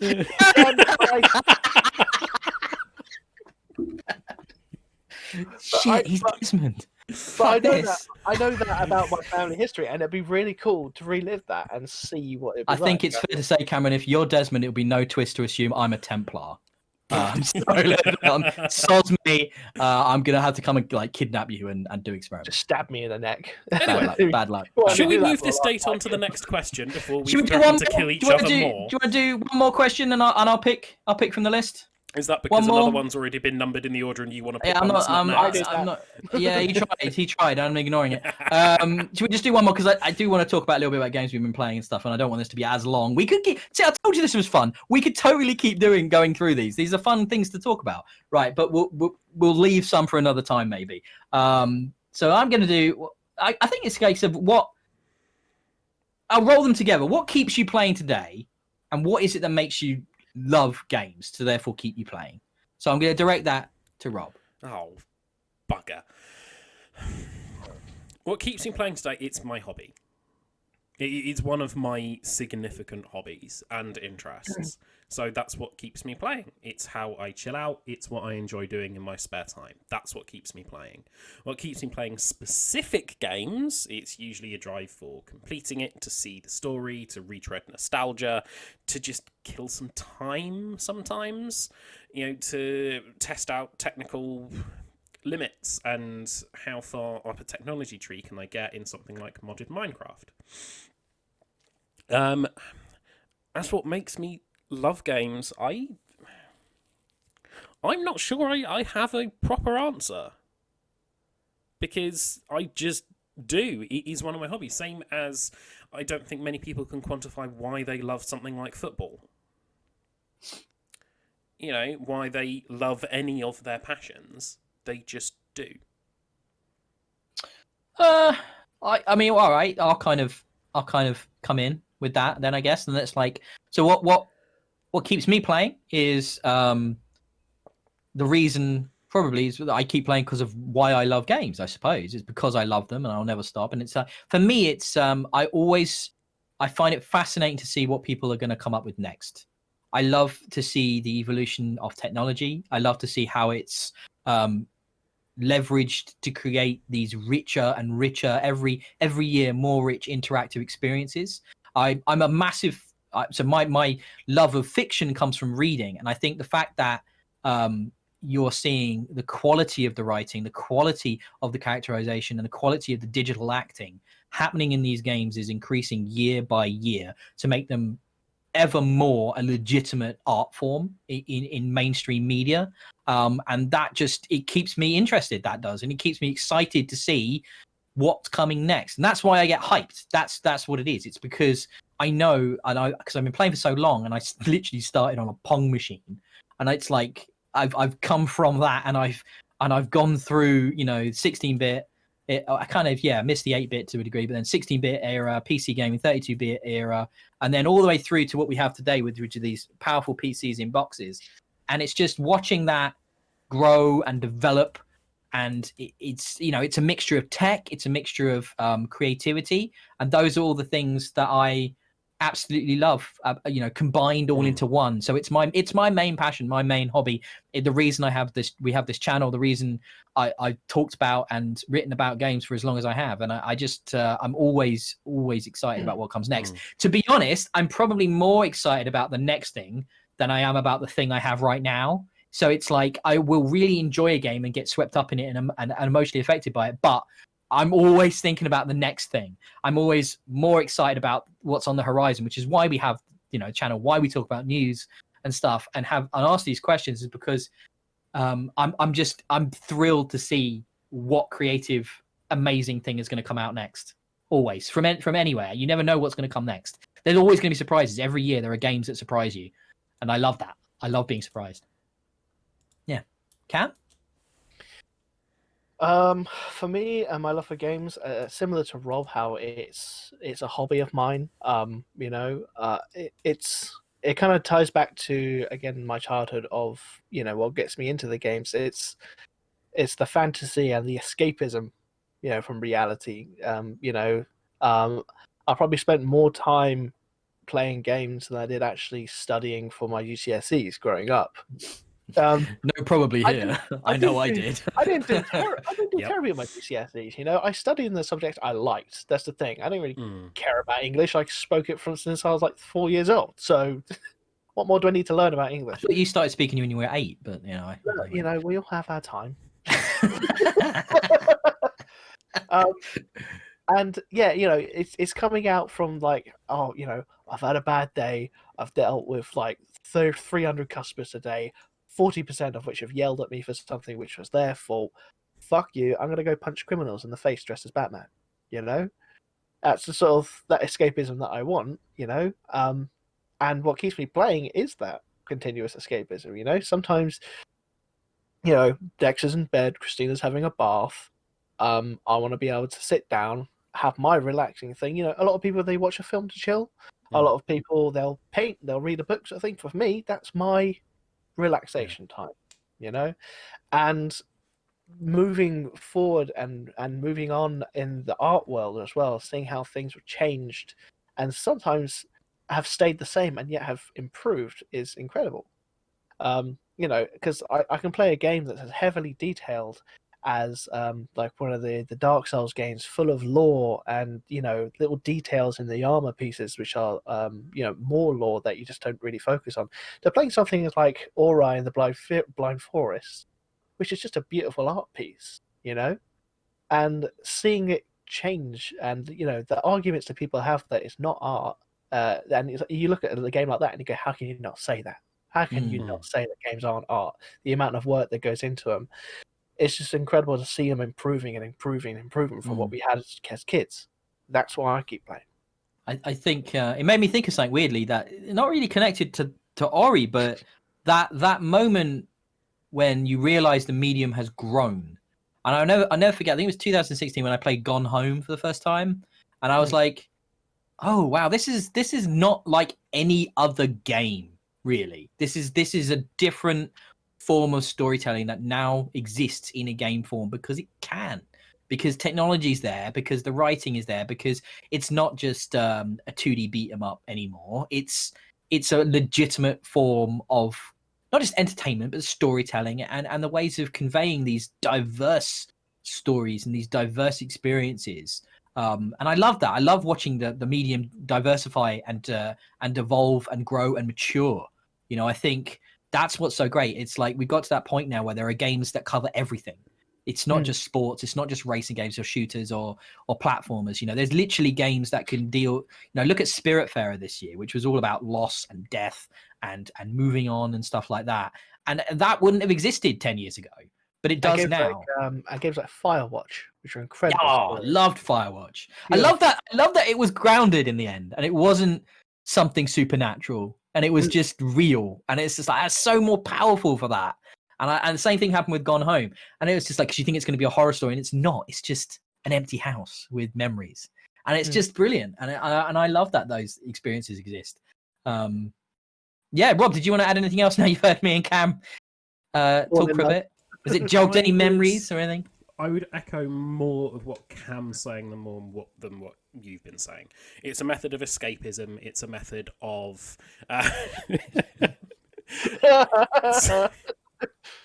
This is what I have to work with, ladies and gents. This is what I have to work with. It's that moment of escapism. It is a relaxing thing. Generally, games do relax me. There are some games that end up more as thinking exercises, which I tend not to enjoy quite as much. But having that escapism to blast through a strike on Destiny, or try and catch something new on a route in Pokemon, or do a bit of completing a challenging, something challenging. Yeah, you get that sense of accomplishment and sense of achievement as well. So I know if Richard was here, he'd be talking about gamer score. He loves getting his 1,000 gamer score. Numbers must be bigger. Yeah, that endorphin rush from completing something, because you can't complete life. You can rarely complete anything in life, so it's a case of being able to have that experience with a game, to be actually able to put it down and say, I've done that, I've got everything I can get out of that. There's a niceness to that, and I understand that a lot as well, and I can totally see where you guys are coming from. Absolutely. I mean, I'm not always in the mood for that challenging experience, don't get me wrong. Sometimes I just want to do what you said, like especially Destiny. I love just turning on Destiny and playing strikes and just enjoying that, because they feel so good to play. So that's the thing though, isn't it? There's so many it's diverse. There's so many different experiences you can get now from games. That's man. I could wax lyrical about that all bloody day. Like I say, you can't complete life, but you can die. Yeah, but when you're dead, it's game over. Doesn't mean completion, brother. If you die, achievement unlocked. Yeah, but you died. It's not like you've done everything, is it? That's what Richard's gonna be like in his deathbed. He's just like his last hallucination before he passes. He's just gonna be 100G die. Wow, let's not talk about that about Richard right now. Anyway, moving on. Yeah, so I'll ask the in next his old one. age. In his old age. Anywho, I'll ask the next one because I've I thought we were going to move on, but did you want to do another one? I'm happy for us to continue going down the list. I'm enjoying it too, but I just worried about we're going to be running long. That was all it was. I wanted to keep it briefer for you guys today, not eat up your entire Saturday like we did last week. Well, shall we save the other half then for I'll tell you what, if next week there's no GOTY, which I think is quite possible, we'll come back, we'll keep going. Yes. How's that sound? That sounds wonderful to me. Yep, excellent. Now, I really enjoyed this. I knew this would be fun to do because it's lovely to explain where we're all coming from a little bit and go down memory lane and talk about our love and why we love it and stuff. So I think you're all getting a second date, by the way, boys. Second just so date! You know. Yeah, just so you know, we're all coming back for more. I'll take it. Hey, look, you can't be too picky, Rob. Now, calm down. I didn't even have to remove my pants. Great. Dick. Right, Ben, what have you been wasting your time on this week then? Give him a second. I don't think I want to talk anymore about Cyberpunk. I've been playing it, but I don't want to talk anymore about it. So ignore that one on the list. I'm going to talk about AC Valhalla. The good and the bad. I had a really bad experience with AC Valhalla, but I've also had some really good ones.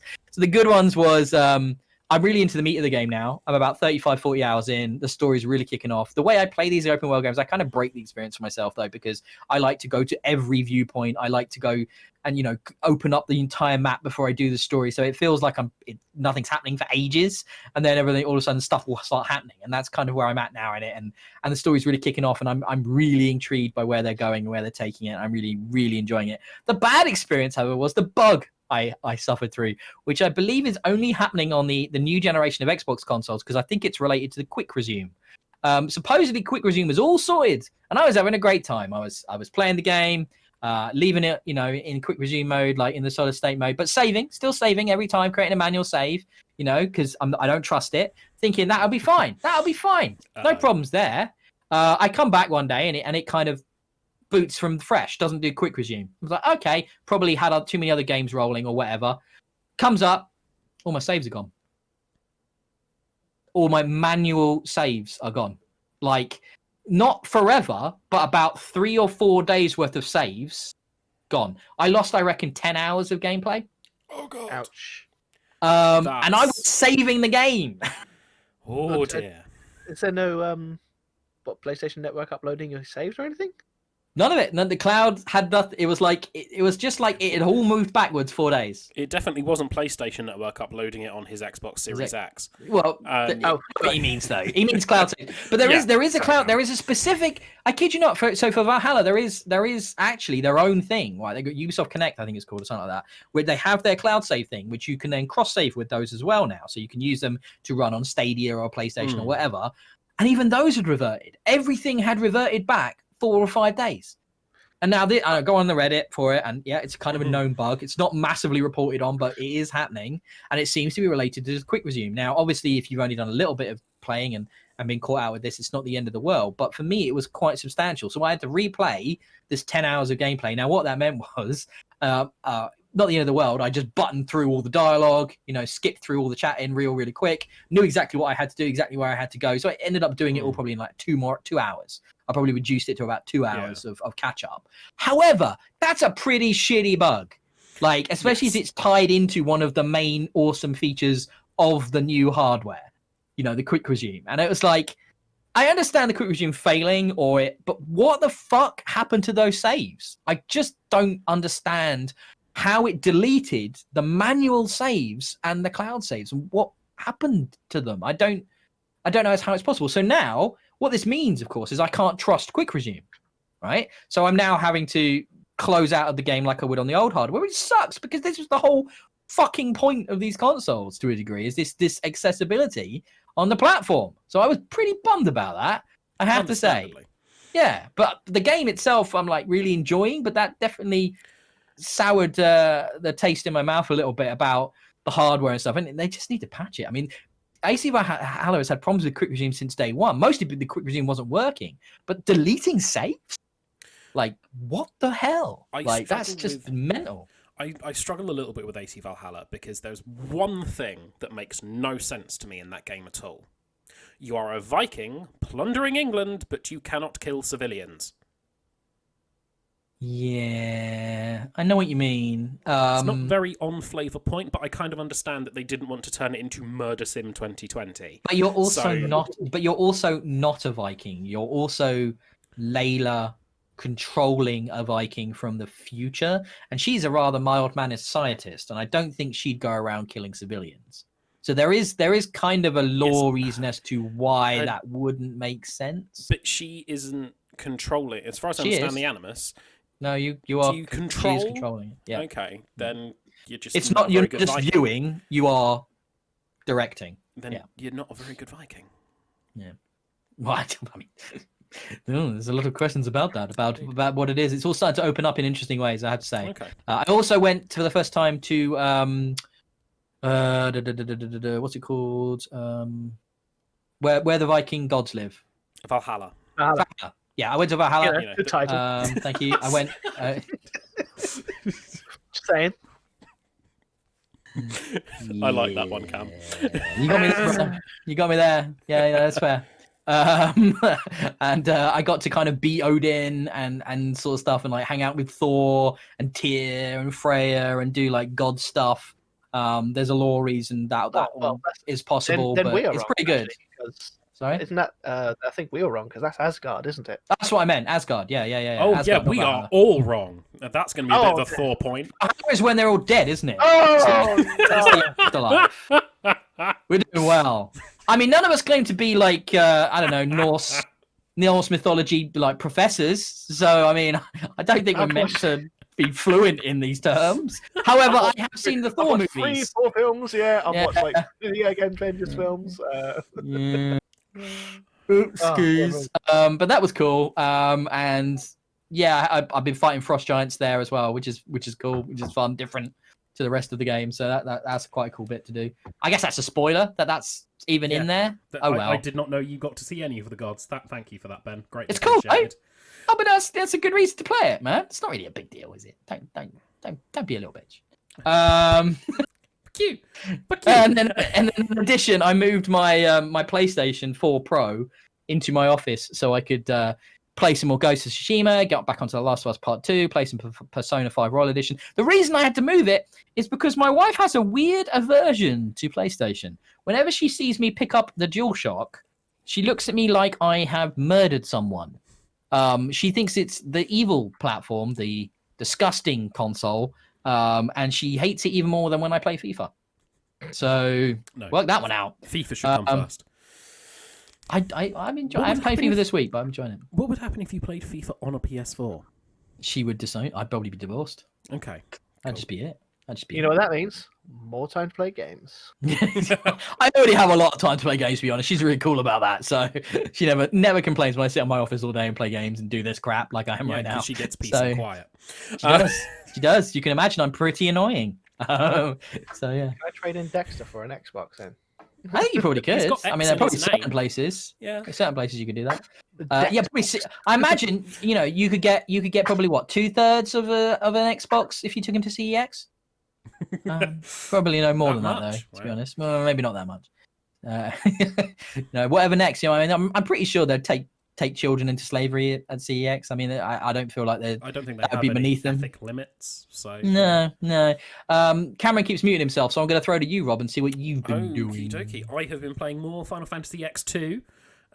Much to the eternal disgrace of some people, I'm sure. I've been going through and I managed to get a dress sphere because the world functions. What did you say? Let me explain. I didn't catch what you said. Something sphere. I just wanted to hear what you said. Yes, let me explain. It functions around a job system, and they're called dress spheres because the characters' outfits change, and obviously it's 3 women that you play as, so they're marketed as dress spheres. When I played it when it first came out, I say first came out, I'm not sure about that, but when I played it on the PlayStation 2, there was a mental arithmetic game called Sphere Break that was in the game that I sucked the big one at. I was terrible at it. So I never got to play with the dress sphere that was locked behind this mini game, essentially. And this week I managed to get it. There's a mental kind of arithmetic chart of certain number combinations that you need. And I think Ben has gone into mourning listening to this. I was quite happy that I managed to get hold of that. That's something that despite having played this game many times, I have never actually used. So I'm quite excited to be able to actually use that now. I've dabbled a little bit in Total Warhammer 2 still this week. Done a little bit of that. Still going through modded Minecraft. I'll be probably spending a large portion of my afternoon doing that today. And I've been playing some Star Wars Battlefront 2 on PC as well because it was free on Epic. So I've still been going through that with some friends too. Yeah. Cameron. I just want to... Final Fantasy X2 sounds really weird. It's a Final Fantasy game. They're always a little bit weird, man. Yeah. The only one I ever got on with 6. The only one I've ever enjoyed. It's JRPGs in general for me. I mean, I liked Chrono Trigger, but for the most part, trying to think what other ones do I like. I really liked Octopath Traveler. That's incredible on the Switch, just mostly because the art's so amazing. Okay. But I highly recommend Octopath Traveler as well. But... Monster Hunter's a JRPG, isn't it? Or is not? it? Would you call Monster Hunter a it was just JRPG? XL with more monsters. I'm not sure I call it JRPG because it's not turn-based, is it? Well, Most think JRPGs a lot of the are modern like Final Fantasies aren't necessarily turn-based, are they? Hello, Dexter. Scream back at Dexter. Hence why I've been muting. Play. Final Fantasy X2, it's generally not received very well by the fans, but it does have a soft spot in my heart because it was a game that I played a lot when I was young. How hot are the ladies you play as? Well, that's of no concern. Oh bollocks! Don't give me that. I bet they're really hot. I enjoy it for the gameplay and the job system, and all of that, rather than Ben's relentless horn dogging. I like that. Ben, relentless horn dogger. Yeah, okay, I'll take that. Yeah, no worries. Cam, your list is good. You've actually got some good games on there, unlike Rob. So yeah, I mean, like I said, I've been playing through Origins, Assassin's Creed Origins, to finish the story. Next month, Paycheck coming soon. If it's on a deal, I might get Odyssey, just to get the new one out of the way as well. It's my favorite of the new ones. It's so good, mate. You would not be disappointed. I've been playing some Ori and the Blind Forest because it was on Game Pass. So I've been playing some of that on the PC. And World War Z, like I said earlier as well. It's it's like Left 4 Dead on steroids, isn't it? Yeah. Well, it's very Left 4 Dead, and it really scratches that itch. I was going to put the film on the other day to have a go at it, but Christina doesn't get on with zombie films very well, so I didn't get to watch it. Have you never seen it? Oh no, I've seen it before, like when it first came out. You read the book? I haven't, but the book is a lot better than the film. It's Mel Brooks' kid, Max Brooks, wasn't it? Yep. But yeah, I mean, like looking at like the Horde come down, and like they really especially in the film, it's such an interesting way of having a horde of zombies come, because like you get hordes of zombies on Days Gone, which is cool. But things like in Freakers. World War Z, freakers. In World War Z, they're like a flowing. They probably transfer for each other. They flow when they come after you, and it's such a it's a different way of like just being attacked by a horde of zombies. The game is really curious because the film is very different to the book, right? So in the book, they're traditional zombies. No right? Brad Pitt in the book, then. No Brad Pitt in the book. But the Brad Pitt kind of plays the role of the UN investigator in the book, who's kind of like compiled the book, which is a collection of accounts from different people. So he kind of plays the narrator role. It's weird, and then, like I said, in the book, they're slow zombies. They're not fast ones. They're traditional Romero style. And then, the game has a lot more connective kind of nods to the settings of the book, but keeps the fast zombies from the film. So it's this weird like mishmash of the two. And I think it works really well, the game, actually, because you've got like really diverse settings from everything from like Russia to France to like each campaign having different characters in it and stuff, and like different mini narratives. And I think they do a really, really, really good job with the game. It was a lot better than anybody expected it to be. And I was certainly really, really pleasantly surprised by it. And then it scratches that Left 4 Dead itch, which is just really solid. It had a few hiccups when it first came out. I remember reading. Yeah. But I mean, I haven't come across any problems, so it must have been patched and fixed up, because I'm getting nothing but fun out of this game. Yeah, it's really, really cool little co-op, especially if you're playing with your mates. Really, really good. Yeah, I'm playing with a friend of mine, and the only thing I'd say is that they've definitely not necessarily tweaked the AI of the the bot characters. If you get bots in there, we usually set it to public so we get a lot of people join the game. But compared to like Left 4 Dead AI, who just beam on any zombie in the area, like across the map with an Uzi killing a hunter sort of thing, But in this one, they actually get hit, they take damage, they are. You might as well be playing online with other people, The AI is really well done, and not just super crazy good. So yeah, really enjoying that. Another itch I'm scratching until I get a PS5 and play that Demon's Souls is I've been playing Dead Cells, which is kind of well, Metroidvania cross Dark Souls sort of, start your run again if you die sort of scenario, which I've been really, really getting through. My favorite roguelite until I played Hades, no doubt. I'll really have to get that one. Gotta get Hades, man. Hades. Gotta get Hades. Gotta get Hades. You will not be disappointed with Hades. So good.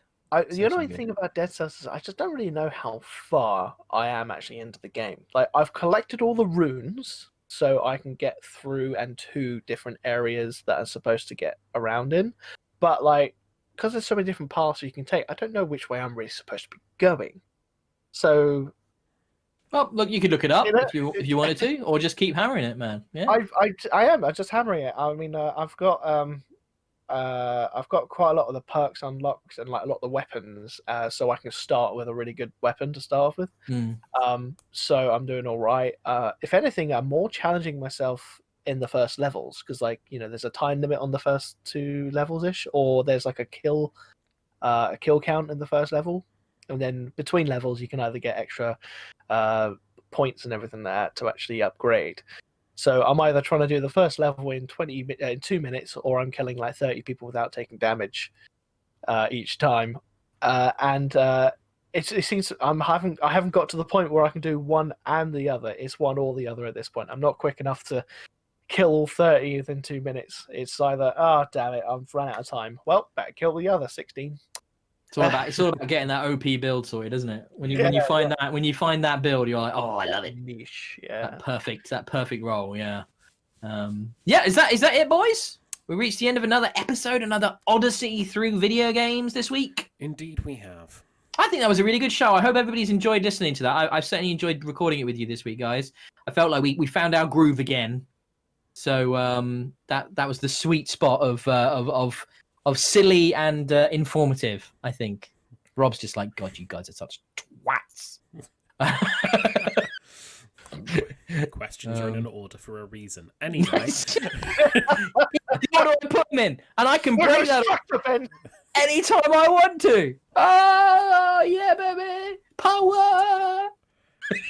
Some say power corrupts. Power. Some say power corrupts. Then we have Ben. Anyway, that does bring us to the end. Why don't you talk us through our socials, Ben? Oh, I don't know. You've said horrible things about me now. Why don't you do it? I'm just saying, if you feel like power corrupts and I'm not needed, why don't you just roll through it, Rob? You've been here for 14 episodes. Unlimited power. Do you not want to do the outro? Oh, fine, I'll do the outro. It's fine. I'll take power here, okay? I'll take power and I'll delegate it to Ben. Smart. I like that. That was good. That is what somebody with real power does. Actually, that is accurate. Right, okay. Thank you very much for listening to another episode of Experience Kills. I have been Ben. You can find me on Twitter at DIYE. With me today, I've had the wonderful Rob, who does put up with a lot of shit from me. I'm always being a dick, and he always takes it in such a wonderfully humorous manner. And I love him, and I respect him, and he's got that second date, and boy, am I going to show him a real good time. And you can find him at Homeless Mr. Gibbs on Twitter. With me as well, the illustrious bearded one, the one with the really poorly chosen Naruto headband, but good for our Japanese listeners or watchers, which we have a surprising amount of, which I do respect that he's attempting that. Who always brings the insanity, he always brings the chaos. That's Cameron, and you can find him at Camelot on Twitter, which is spelt really weirdly. Good luck finding it, because I can never find it. There's 2 reasons for the headband. One's for our Japanese listeners, and in reality it's just to hide this massive fucking forehead of mine that I've got nowadays. The stress of COVID and 2020 being terrible, I've just lost so much hair. Age comes for us all. In the end, it comes for us all. And you can find him at Camelot, which I've already mentioned, but you can find us as a collective of awesomeness, which you'll basically find me if you want to stay up to date with the kind of the bigger news stories and stuff. I often retweet Eurogamer, where we get all our news from and stuff, so you can keep up to date with stuff there as well. But you can find that at Experience Kills, which is where we'll also put up our tweets for our new videos and things like that. I talk about new videos. Make sure, if you're not watching this on the YouTube channel, if you're listening to this as a podcast, we have a very large moderately successful. I'm pretty happy with that YouTube channel. But we can always do with an extra like or subscribe from you. Please get that added onto us, onto our channel for us. We do really, really appreciate it. And that's literally all we ask for. I mean, is that a lot? That's not a lot, is it, guys? Give me a like and subscribe. Is that a lot? It's not a lot. Nah. It's not. But if you are watching on video form and you're like, God damn, those fuckers prattle on for a long time. I don't have time to sit in front of a TV screen or whatever and watch this. We're also available as a podcast just about everywhere, including Alexa, including, Google crap, Amazon crap. I'm just looking out my window as it starts snowing. Sorry, I got distracted then. Yep, that's right, Rob. Enjoy that. I don't have snow. Where's my snow? I don't want snow. It's bloody miserable out there. Oh my god! Every time you do the outro, your Amazon Alexa plays out. Yep, every time I say it does. Every time.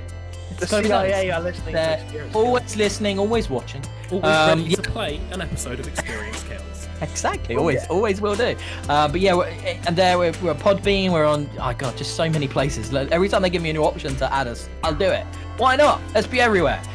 Listen to our stupid crap anywhere you can on the go, when you're at the gym, which you can't do right now in the UK. But that's been another exciting episode. I hope, beyond hope, that we can come back next week for our Game of the Year podcast. I really, really do.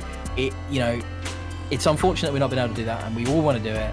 And we'll make that happen as soon as we possibly can. If not, we'll be back with some more first aid questions, which was a really fun segment. I really enjoyed doing that. So I hope you enjoyed it as well. We'll do the second half of the first aid questions the week after, I think. We'll work it out. We'll definitely come back to this. Now I'll have a nice white, please. Crisp, white, fruity sort of thing. I do enjoy a nice white. I like a Riesling, actually. Riesling. Pinot Grigio. Bring the Lambrini. Bring the Lambrini. Not the Lambrini. No, the Pinot Grigio. God's sake, I'm cultured swine. Anyway, thank you for listening, ladies and gentlemen. Thank you very much. Have a good one, guys. Bye.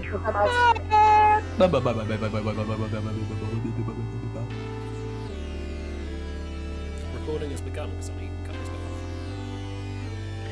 Woo! Alright, should we take a few seconds to get the racism out? Not while we're recording, we shan't. Please don't. It's gonna be cut! Hopefully. Pretty sure I did that thing where I cut it off the front and put it as an Easter egg at the end of the episode for people that stay on. I like doing that.